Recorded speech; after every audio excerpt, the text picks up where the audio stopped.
அருள்மிகு நவசக்தி சுயம்பு துர்க்கையம்மன் திருக்கோவிலில் 34ஆம் ஆண்டு பால்குட ஊர்வலம் 2000க்கும் மேற்பட்ட பக்தர்கள் பங்கேற்பு.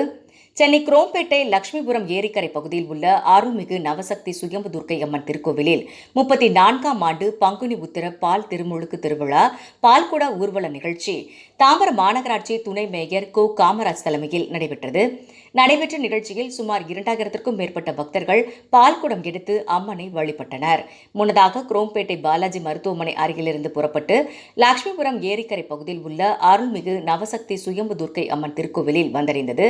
பின்னர் சிறப்பு பூஜை செய்து அம்மனுக்கு பக்தர்கள் கொண்டு வந்த பாலினை அபிஷேகம் செய்தனர். பால்குட ஊர்வலத்தை தொடங்கி வைத்து திருக்கோவில் பக்தர்களுக்கு அறுசுவை அன்னதானமும், பால்குடம் எடுக்கும் பக்தர்களுக்கு பிரசாதத்துடன் கூடிய பிரசாதப்பை வழங்கும் ஏற்பாட்டினை ஸ்ரீ பாலாஜி மருத்துவக் கல்லூரி தாளாளர்கள் மருத்துவர் ஜே ராஜலட்சுமி இளமாறன் குடும்பத்தினர்கள் பங்கேற்று பக்தர்களுக்கு பிரசாதப்பை மற்றும் அன்னதானம் வழங்கி சிறப்பித்தனர்.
நல்லா